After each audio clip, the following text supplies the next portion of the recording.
à Monsieur Olivier Jacquin pour le groupe socialiste et républicain. Merci Madame la Présidente, Madame la Ministre. Cette question passionnante de la gratuité s'adresse bien sûr aux territoires où il y a une offre de transport, nous l'avons tous relevé. Donc pour l'essentiel dans les zones urbaines, urbanisées, ou certains territoires qui ont pu prendre l'initiative dans le passé. De ce fait, cette question de la gratuité interroge beaucoup la notion de fracture territoriale. Alors que dans la loi des mobilités, on voulait donner un droit à la mobilité pour tous, certains territoires sont dépourvus d'offres de transport et donc des questions se posent entre ceux qui ont la possibilité de ne pas payer directement leur transport ou pas du tout et ceux qui sont contraints à leur voiture particulière. Et ma question visera ceux qu'un sociologue, Éric Le Breton, appelle les insulaires, qu'il estime à 20% de la population, qui sont quasiment assignés à résidence, sans offre de transport en commun et sans moyen de financer une voiture particulière. Comment accompagner ces territoires les plus fragiles, dès lors que dans la loi des mobilités, vous avez refusé le dispositif intéressant proposé unanimement par le Sénat, visant particulièrement les nouvelles autorités organisatrices disposant de peu de ressources fiscales en matière de base de versement transport. Et ma question ciblera particulièrement les départements censés traiter des mobilités solidaires. Ces départements sont exsangues et là, on n'envisage même pas d'avoir cette réponse que nous a fait le Premier ministre de flécher un peu de TVA. Or, elle n'est pas fléchée, elle est pour tout le monde.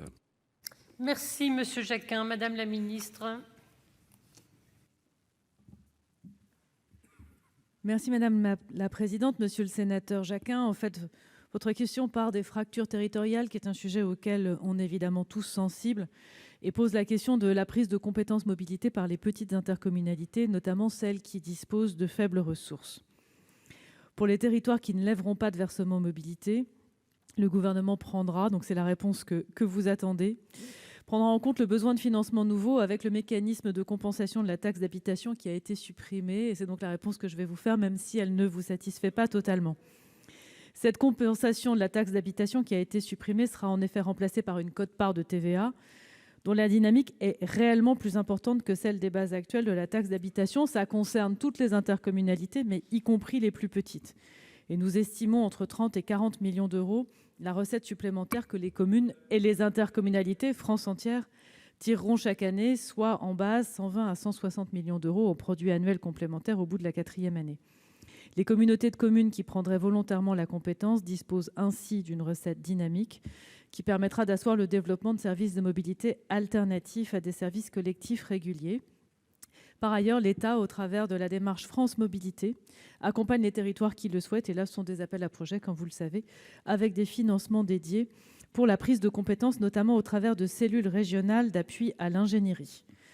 Mais le projet de loi d'orientation des mobilités, c'est également un engagement de l'État d'investir 13,4 milliards d'euros dans les infrastructures de transport sur l'ensemble du quinquennat, partout sur le territoire, ce qui est un effort significatif sans précédent, évidemment nécessaire.